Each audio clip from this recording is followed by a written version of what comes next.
Ambassador Talia Reed stood alone at the center of the Galactic Council's judgment chamber, her heartbeat echoing in her ears. The massive amphitheater rose hundreds of meters above her in concentric rings, each filled with representatives from across the known universe. 3,000 pairs of eyes, some compound, some singular, some merely sensory organs that served the same purpose, all focused on the lone human. The chamber itself was designed to intimidate. Soaring crystalline pillars supported a dome that displayed the galaxy in real time, stars and systems flickering as information updated. The representatives sat on platforms that hovered at different heights based on their species' status in the council hierarchy. Grand Arbiter Vox, a towering cephalopod-like being whose translucent skin revealed pulsing neural networks, extended 4 of his 12 limbs in the formal gesture that called the session to order. The human delegation will explain their species' unauthorized expansion beyond their home system. Vox's voice resonated through the chamber, automatically translated for all present. 7 colonies established without council approval. Military vessels constructed without oversight. Technologies developed without regulation. Talia straightened her diplomatic uniform, a simple blue and silver design that contrasted with the elaborate garments worn by most council representatives. Earth had only learned of the galactic community's existence 3 years ago. This was the first time a human had been permitted to address the full council. Before Ambassador Reed speaks, interrupted Councillor Delphax of the Arcturus hegemony, his crystalline body glinting under the chamber's lights. I move to classify humans as a level 5 threat species. Their neural patterns match those of previous conquest civilizations. A ripple of murmurs spread through the chamber. Level 5 meant containment protocols, quarantine of Earth, dismantlement of colonies, and constant supervision. I second the motion, hissed Councillor Keir, compound eyes glittering with open hostility. Their biology shows predatory adaptations and their history demonstrates perpetual conflict. The Grand Arbiter's appendages waved for silence. Ambassador Reed, your species stands accused of being dangerous by nature. What defense can you offer? Talia took a deep breath. The next 5 minutes would determine humanity's future among the stars. Respected members of the council, she began, her voice clear and steady, I stand before you not to deny our nature, but to offer context. The chamber's acoustic enhancements carried her words to every corner. Yes, humans evolved as predators. Yes, our history contains conflict. But that same evolutionary path gave us something else. Something your own scientists have documented but perhaps not fully understood. She tapped her wrist device, and holographic displays activated around the chamber, showing brain scans, genetic sequences, and historical footage. Humans possess a unique neural architecture. Our brains developed not just for hunting but for complex social cooperation. We're hardwired for both competition and collaboration in ways your xenobiologists find paradoxical. In the highest tier of the chamber, Junior Counselor Mavis leaned toward her mentor. Is this relevant to the charges? She whispered. Be silent and observe, the elder counselor replied. There's something about this species, Talia continued. 3 years ago, your exploration vessel Luminary encountered our outpost on Mars. The automated scanner detected our biosignatures and issued a warning. Earthborn detected. Do not interfere. Your cadets laughed, thinking it was a malfunction. The Grand Arbiter's skin pulsed crimson. How do you know this? Those logs were classified. Because we retrieved them when your cadets ignored the warning and landed anyway, Talia replied, her tone hardening. They found themselves unable to leave until we allowed it. Your vessel's AI couldn't override our control systems, despite being centuries more advanced. Gasps echoed through the chamber. Councillor Keir rose in agitation. Impossible!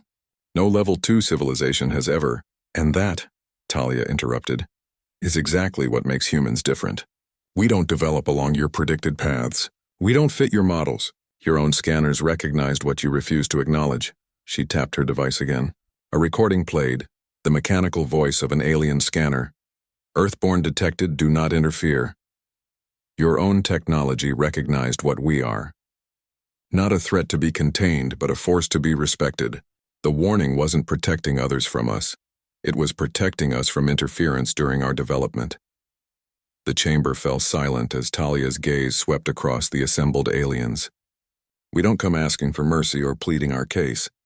We come offering alliance, but understand this. Earth will not be contained. Humanity will not be restricted. We have the right to determine our own destiny. Bold words from a species that could be extinguished with a single command, said Counselor Delphax, his crystalline form vibrating with indignation. Is that a threat, Counselor? Talia asked calmly. A statement of fact. Talia smiled. Then let me respond with another fact. In the 3 years since first contact, humanity has not been idle.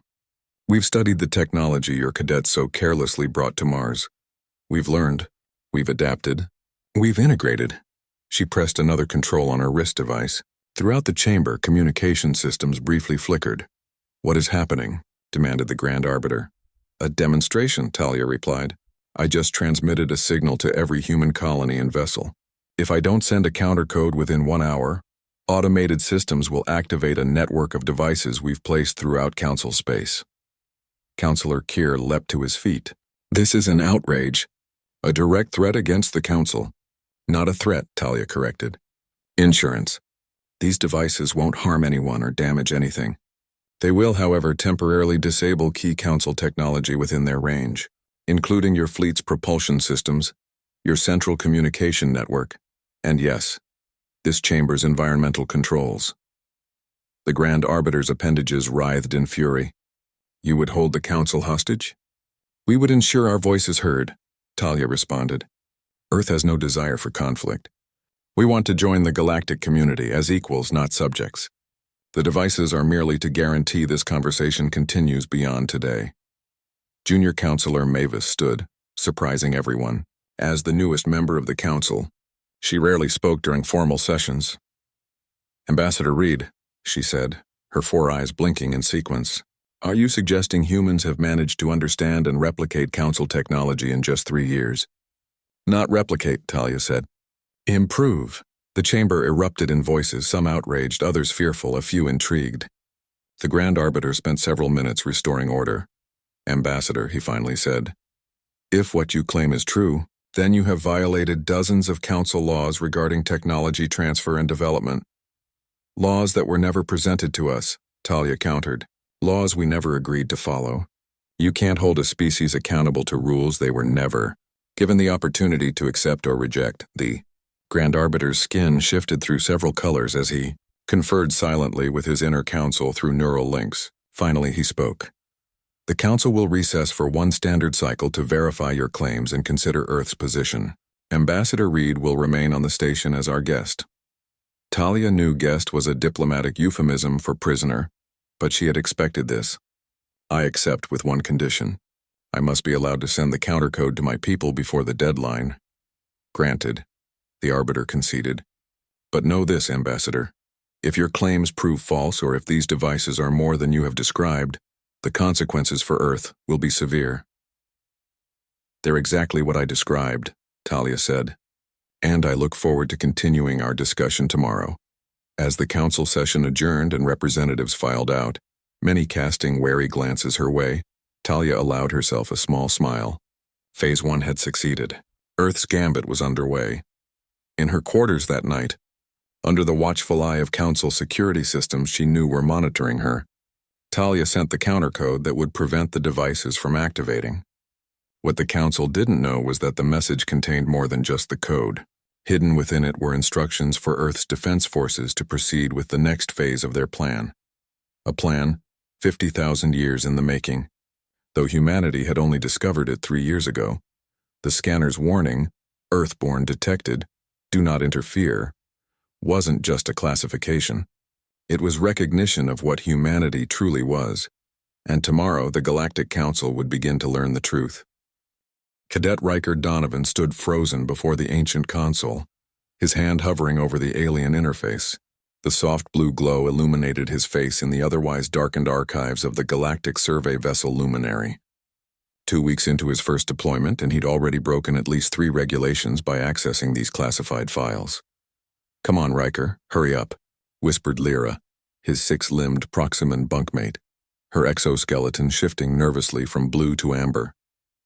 If Captain Thrix catches us in the restricted archives, we'll be cleaning waste filtration systems until retirement. You don't understand what I've found, Riker replied, eyes fixed on the screen. 3 years ago, this ship discovered humans. Look at this entry. He pointed to a log file marked with the highest security classification. The header read, First Contact Report Sol System, Third Planet.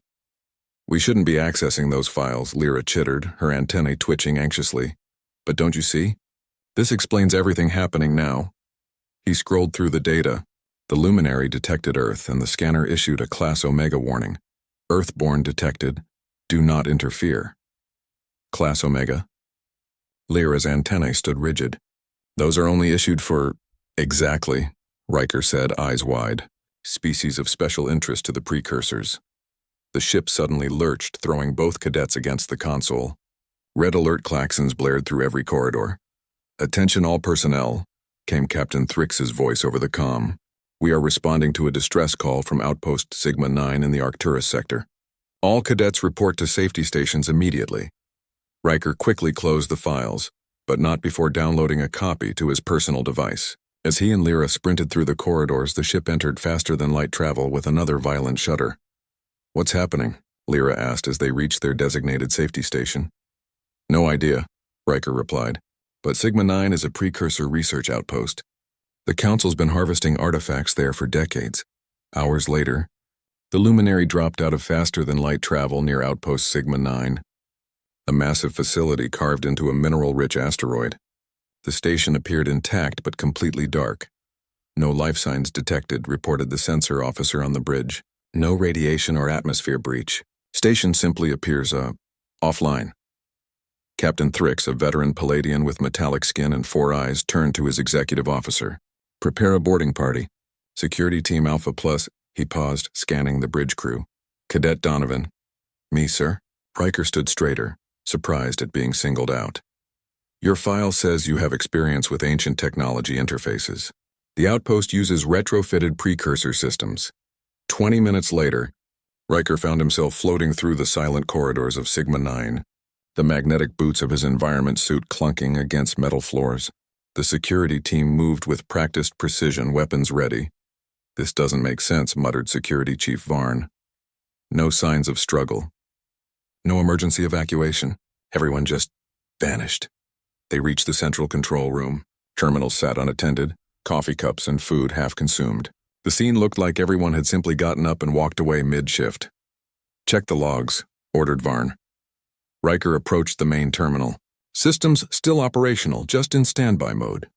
He began typing, interfaces responding to his touch. Last log entry was 37 hours ago. Normal operations, then nothing. A soft ping drew his attention to a blinking icon, an automated message waiting for retrieval. Riker opened it. The screen flickered, then displayed a human face, a woman with dark skin and determined eyes. This is Commander Alara Washington of Earth Defense Force. To whoever finds this recording. The personnel of Sigma 9 are unharmed. They've been temporarily relocated. The security team crowded around, watching in disbelief. For decades, your council has harvested precursor artifacts from this sector without understanding their purpose. This outpost sits atop something your sensors never detected. A precursor vault.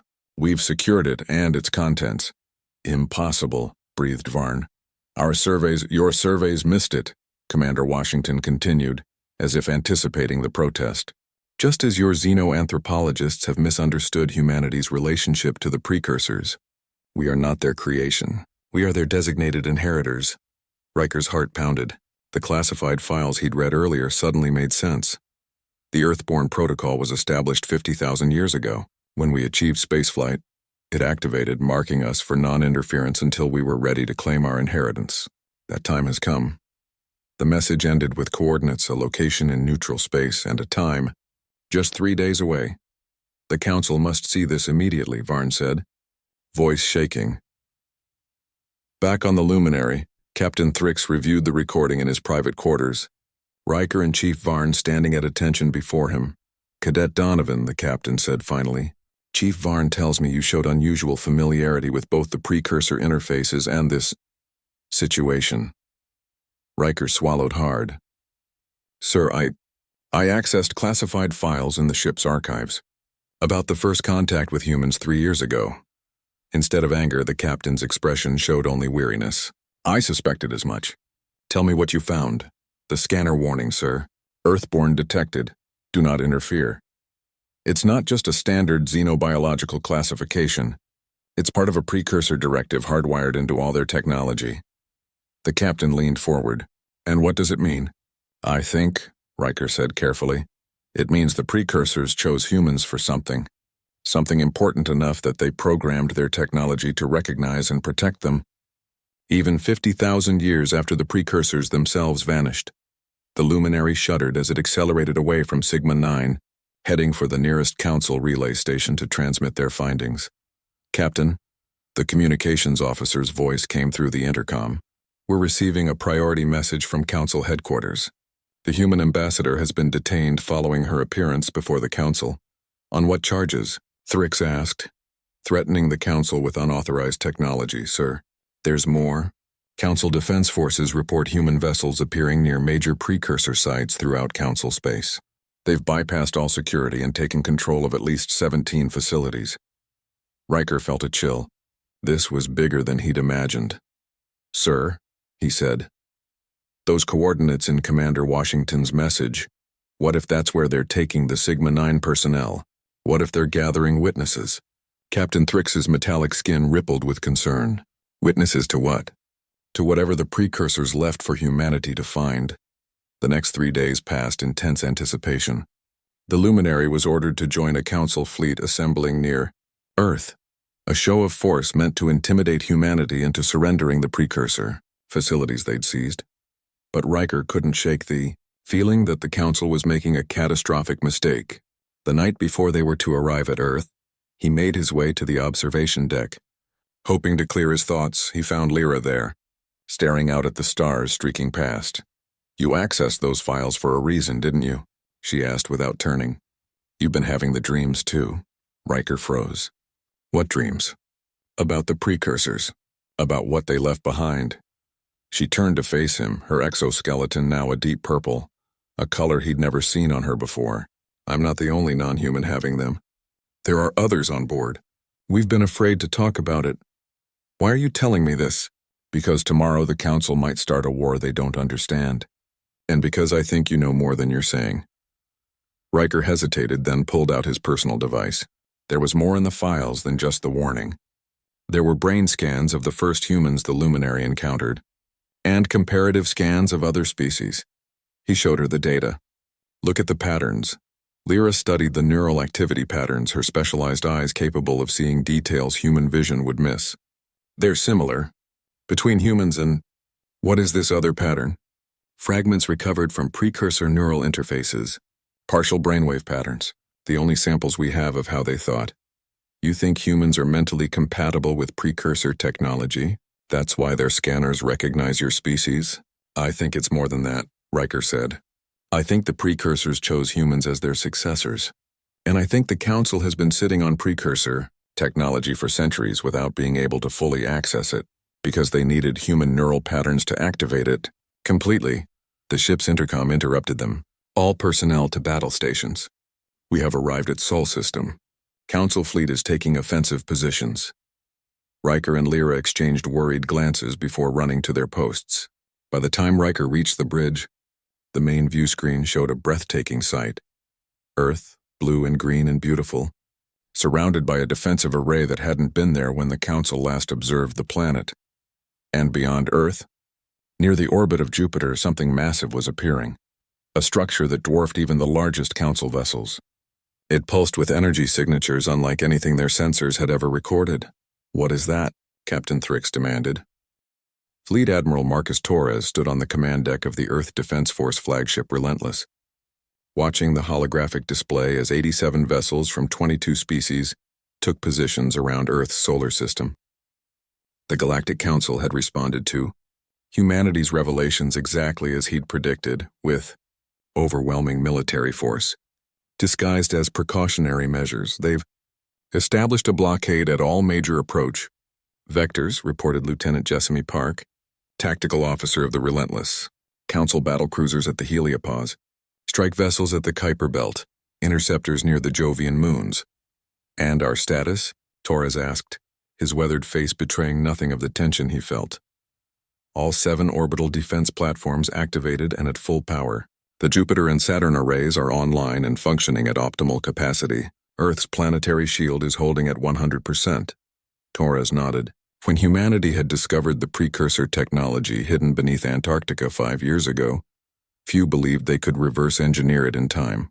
But necessity had always been the mother of invention, and fear an excellent motivator. "Admiral," Jessamy said hesitantly, "there's an incoming transmission from the Council flagship. Grand Arbiter Vox is requesting to speak with you personally." On main display, the massive cephalopod appeared, tentacles writhing in what Torres had learned to recognize as agitation. "Admiral Torres, I speak with the full authority of the United Council. Your actions at Outpost Sigma 9 and your claims regarding precursor inheritance constitute a grave threat to galactic stability." Torres remained impassive. "They're not claims, Arbiter. They're facts your council has chosen to ignore for centuries. You possess technology beyond your development level. You've activated systems dormant for millennia without understanding the consequences. The council demands you surrender all precursor artifacts immediately and return control of the seized facilities. And if we refuse," the Arbiter's skin darkened, "then we will have no choice but to take them by force for the safety of all civilizations." Torres leaned forward. "Before you make that decision, Arbiter, there's something you should see." He nodded to Jessamy, who transmitted a data packet.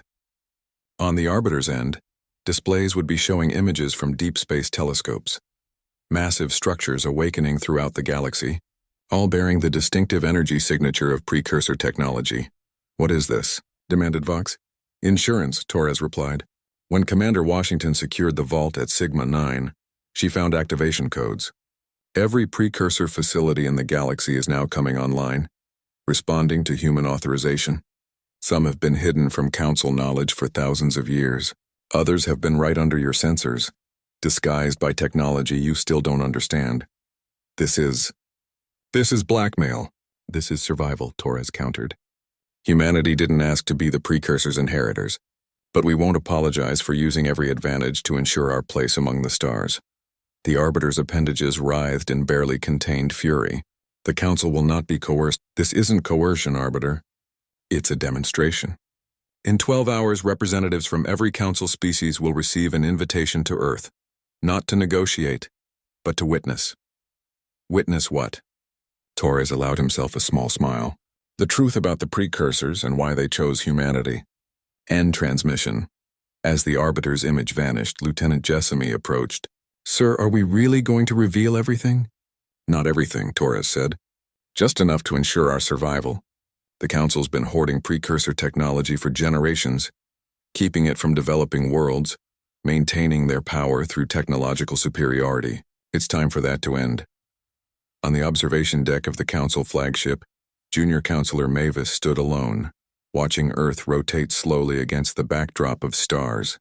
Unlike her colleagues who had voted unanimously for military action, she had advocated for dialogue.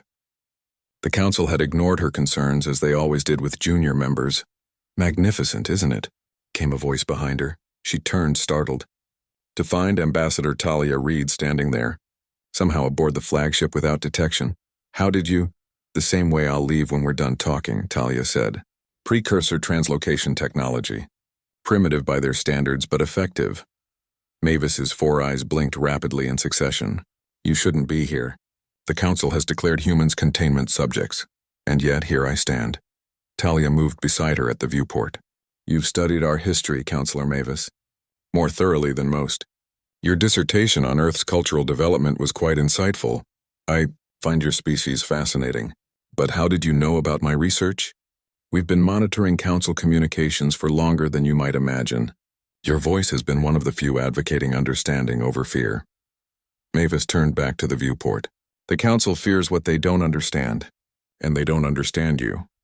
"Then help them understand," Talia said, "before it's too late." "What do you mean?" "The precursors didn't just leave us technology, Counselor. They left us knowledge. About why they disappeared. About what's coming. The Council has been sitting on fragments of this knowledge for centuries, but without the complete picture. And you have this complete picture? We're starting to piece it together. The precursors didn't choose us because we were peaceful or perfect. They chose us because we understand something fundamental that the Council has forgotten. And what's that? Talia's eyes reflected the blue-green planet below. That power without compassion is meaningless. That knowledge without wisdom is dangerous. That survival without purpose is empty. She handed Mavis a small device. Coordinates to a location only you can access. Come alone before the demonstration begins. See what the Council refuses to see. Before Mavis could respond, Talia shimmered and vanished. For hours, Mavis debated with herself. Using the device would violate Council directives. Not using it might mean missing crucial information. In the end, curiosity won out.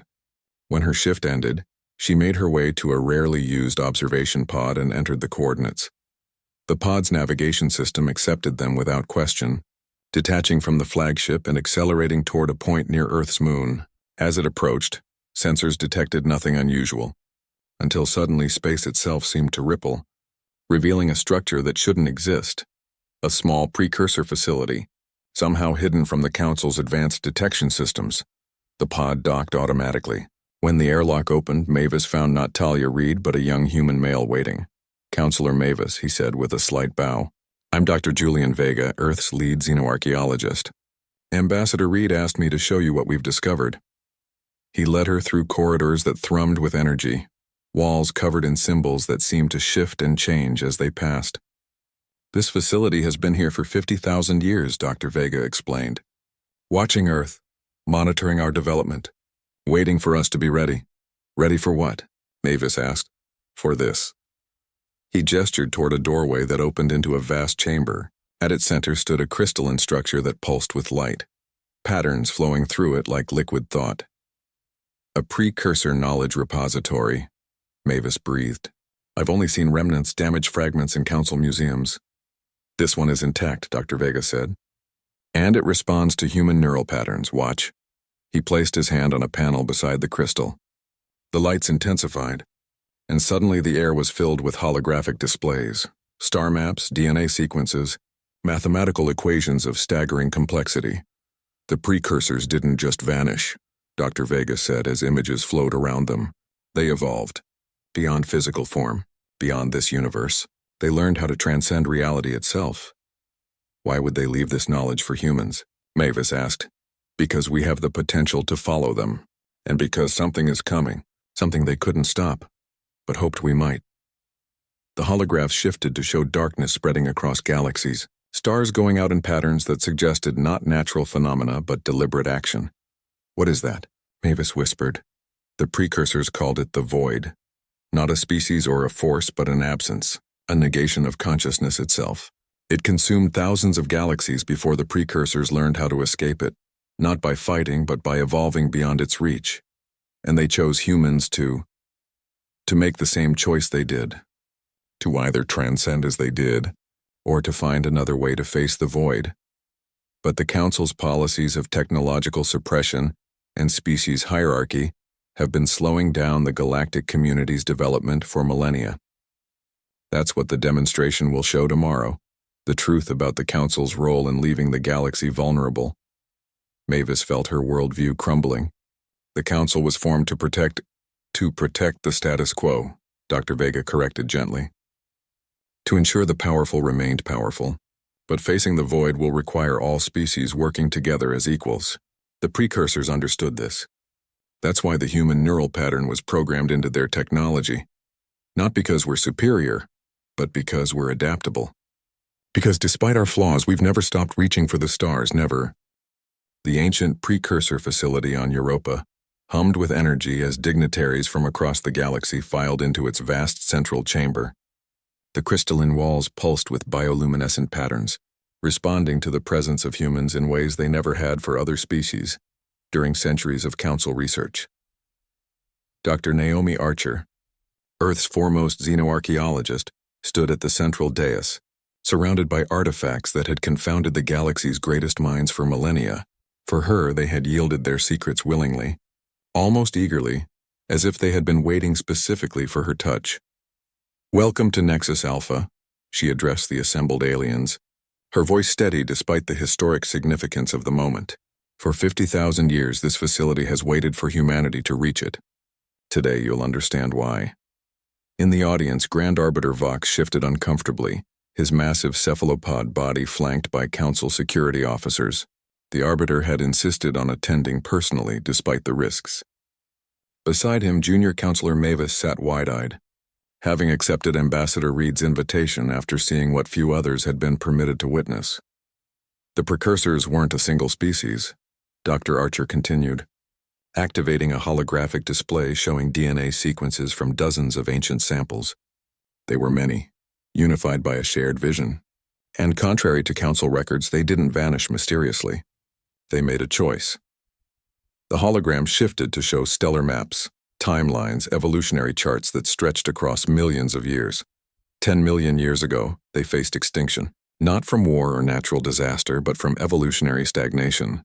Perfect societies, perfect technology, perfect peace, all leading to perfect stasis. They had everything except a future. Dr. Archer's hands moved through the holographic controls, bringing up images of Earth across geological eras, the formation of continents, the rise and fall of ice ages, the emergence of early life. So they seeded countless worlds with genetic potential and waited. Earth wasn't special at first, just one experiment among many. But something happened that the precursors hadn't predicted. The images showed early humans struggling against ice ages, predators, starvation, countless near-extinction events overcome through cooperation and innovation. We refused to die. Against overwhelming odds, we survived, not through superior biology or intellect, but through something the precursors had lost: adaptation. Innovation born of necessity, hope in the face of certain doom. In the back of the chamber, Admiral Torres watched council representatives shift nervously. The military blockade remained in position around Earth. But this demonstration was proving more effective than any show of force.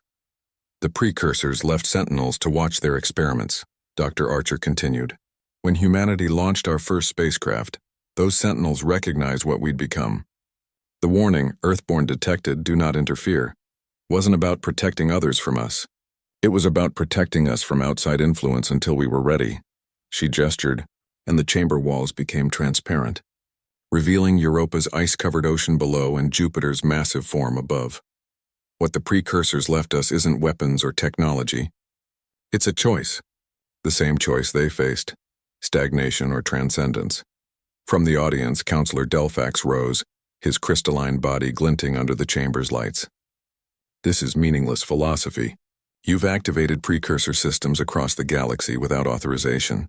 The Council demands control of these facilities immediately. Dr. Archer smiled sadly. That's not possible, Counselor. The facilities recognize human biosignatures exclusively, and more importantly, they're not what you think they are. She pressed her palm against a crystalline pedestal at the center of the dais. The entire chamber trembled as vast machinery beneath Europa's ice activated, machinery that had lain dormant for 50 millennia. They're not weapons, she said as gasps filled the room. They're gateways. The space above them shimmered, reality folding upon itself to reveal a swirling portal of impossible colors and dimensions. The precursors didn't go extinct. Dr. Archer's voice echoed through the suddenly silent chamber. They evolved beyond physical form, beyond this universe, and they left us the map to follow them. Junior Counselor Mavis stepped forward, drawn by something only she seemed to hear. I understand now, she whispered. The Council's entire foundation was built on incomplete knowledge. Admiral Torres finished, joining them at the dais. Your civilizations found precursor relics and built a power structure around controlling them. But you never understood their purpose. Grand Arbiter Vox rose, his massive form shaking with rage. This changes nothing. The Council still maintains authority over what? Ambassador Reed interrupted, materializing from a transport beam.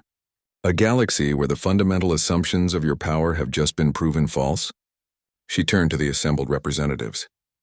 Humanity doesn't want to rule the galaxy or monopolize precursor technology. We want partnership. A new council built on understanding rather than control. The portal above pulsed, images flickering within it, glimpses of realities beyond comprehension. Civilizations evolved beyond physical form, consciousness freed from the limitations of matter. Each species must make its own choice, Dr. Archer said. Follow the precursors into transcendence or forge a new path here in this universe. But the choice must be free, not dictated by those who fear change. At the back of the chamber, Cadet Riker Donovan watched in awe. He had been brought to Europa specifically for this demonstration, though he didn't yet understand why. Beside him, Lyra's exoskeleton had turned a deep violet, the color of profound revelation in her species. "You knew," Riker whispered to her. "In the observation deck when you talked about the dreams. You knew something like this was coming?" "Not knew," Lyra replied. "Sensed. Many of us have been sensing it. Those of us not blinded by Council doctrine. The precursors didn't just choose humans, Riker. They chose all of us. But they needed humans to unlock the doors."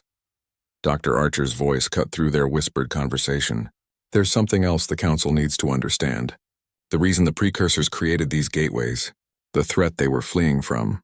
The portal's images shifted, showing darkness spreading between stars, galaxies going dark in patterns too regular to be natural phenomena. The void," Mavis said, her 4 eyes wide. "It's real. Very real," Ambassador Reed confirmed. "And it's still coming. The precursors escaped it by transcending physical reality, but they left us another option, a way to face it directly if we choose. That's the real inheritance. Not the technology, but the responsibility." Grand Arbiter Vox's skin had gone pale. "How long?" "At current speeds, it will reach the edges of Council space in approximately 200 years, Dr. Archer said. "Not long in cosmic terms, but long enough for us to prepare if we work together." "And if we refuse your partnership?" Vox asked. "If the Council maintains its authority?" "Then humanity will proceed alone," Torres said. "We'll open the gateways to any species that wishes to transcend, and we'll prepare to face the void with whoever chooses to stand with us. But we won't be controlled and we won't be contained. Not anymore." The chamber fell silent as the implications sank in. Centuries of Council structure and hierarchy challenged in a single demonstration. The revelation that the precursors hadn't simply vanished, but had evolved beyond the universe itself, and the knowledge that a threat was coming that could end all life in the galaxy. Riker felt a strange sensation, like fingers brushing against his mind. From the expressions around him, others felt it too. The portal was doing something, reaching out, connecting with everyone present on some fundamental level. And then, unexpectedly, Dr. Archer turned and looked directly at him. "Cadet Donovan, please join us." Confused, Riker made his way to the dais, aware of hundreds of alien eyes following his movement. "The final part of the demonstration requires someone who hasn't been briefed," Dr. Archer explained. "Someone who can show that what happens next isn't rehearsed or prepared." She guided him to stand before the portal. The precursors left a message, encoded in a form that only the correct neural patterns can unlock. "We've tried, but it remains sealed to us. But you, Cadet, you've been having the dreams, haven't you?" Riker stared at her in shock. "How did you know?" "Because the message was meant for someone like you. Not fully human, though your records list you as such." Whispers erupted through the chamber. Riker himself was stunned. "What are you talking about? Both my parents are human. Genetically, yes. But your great-grandmother was one of the first humans to encounter a precursor site. It changed her on a fundamental level. Changes she passed down to her descendants. You're part of the bridge, Riker, between what we are and what we might become." She gestured to the portal. "Just look into it. Tell us what you see." Riker turned toward the swirling gateway. At first he saw only shifting colors, patterns that made his eyes hurt. But then something changed. The patterns aligned, became meaningful, became words. He whispered, "I see words." And as he spoke them aloud, the message the precursors had left 50,000 years ago finally reached its intended audience. 1 year after the Europa revelation, the galaxy was transformed. The old Galactic Council chamber on Centauri Prime stood empty, its ornate architecture now a museum exhibit, documenting the rise and fall of the previous order. 2 kilometers away, a new structure had risen, the Nexus Assembly, where representatives from 3,000 worlds gathered not in hierarchical tiers, but in a perfect circle of equality. At its center stood the gateway, a swirling portal leading to what some called Ascension and others called the Next Frontier. Unlike the old Council's chambers designed to intimidate, the Nexus Assembly was built for inspiration, its transparent dome revealing the stars above, its walls inscribed with the message Cadet Donovan had read from the portal 1 year ago. To those who follow, we did not create you to worship us or continue our work unchanged. We created you to surpass us. The universe is not a finished work, but an ongoing creation. Your task is not to preserve, but to transform. Not to repeat, but to innovate. Not to endure, but to transcend. Talia Reid, now Earth's senior diplomat, walked the perimeter of the assembly hall, nodding to representatives of species once hostile, now cautious allies. The transition had not been peaceful everywhere. Some factions had rejected the new reality, clinging to the old power structures even as they crumbled. Ambassador Reid called a familiar voice. Junior Counselor Mavis, now Senior Representative Mavis, approached, her 4 eyes bright with purpose. The final report is ready. Together, they moved to a quiet alcove where Admiral Torres and Dr. Archer waited with holographic displays showing hundreds of awakened precursor sites across the galaxy. 100% activation, Dr. Archer reported, every facility responding to human signals. The network is complete. And the dissidents? Asked Torres. The Arcturus hegemony has finally agreed to terms, Mavis replied. Their fleet withdraws from human space today. Only the Kier Dominion remains openly hostile. Torres nodded grimly. They've always been the most rigid. But without Council backing, they can't maintain their embargo forever. Talia studied the galactic map. Dots of light representing active precursor facilities forming a complex pattern across the spiral arms. And Transcendence volunteers? How many? 17 million from across all species, Dr. Archer said, including 50,000 humans. The first group enters the gateway tomorrow. Are we ready for this? Mavis asked, all 4 eyes blinking in sequence, a sign of deep contemplation in her species. Evolution by choice rather than time. It feels presumptuous, suggested Torres. Precarious, Mavis corrected. What if we're wrong about what waits beyond? Dr. Archer's fingers traced patterns on the holographic display. The precursors left detailed records. Those who transcend will shed physical form, becoming energy beings capable of experiencing realities beyond our comprehension. Those who choose to remain physical will continue evolving naturally. Freedom to choose our destiny, Talia mused. Isn't that what humanity fought for from the beginning? Their conversation was interrupted by a chime. The assembly was convening for the historic vote that would formalize the new galactic order. As they made their way to their positions, a small commotion near the entrance caught Talia's attention. A group of cadets from the new Unified Academy were entering, eyes wide with wonder at their first visit to the assembly. Among them walked a young human barely 20, with the confident stride of someone who had found their purpose. Cadet Donovan, Talia called. A moment? Riker Donovan, once a junior cadet aboard the Luminary, now stood straight in the uniform of Earth's diplomatic corps. Ambassador Reid, it's an honor. How does it feel? Being part of the first mixed species class? Challenging, he admitted, but in the best way. We're learning from each other's perspectives rather than just studying them academically. Talia smiled. That was the point of all this. Not to prove human superiority, but to break down the barriers between us. As they entered the main chamber, the assembly fell silent. At the center, beside the gateway, stood the former Grand Arbiter Vox, no longer grand, no longer an arbiter, but still respected for his eventual acceptance of the new order. Representatives of the galaxy, he began, voice carrying through the perfect acoustics. We gather to vote on Resolution Final, the complete integration of precursor technology into our unified civilization, and the establishment of free choice regarding transcendence for all sentient beings. Talia took her place in the Earth section, watching as 3,000 representatives prepared to cast their votes. Before we proceed, Vox continued, let us recall the warning that began this journey. Earthborn detected, do not interfere. We misunderstood its meaning. It wasn't a warning about humanity's danger, but about interrupting a process the precursors began millions of years ago. The chamber's lighting dimmed as the gateway pulsed, responding to the emotional energy of the gathered species. Today, we acknowledge that humanity's role was never to be contained or controlled, but to be the catalyst for the galaxy's next evolution.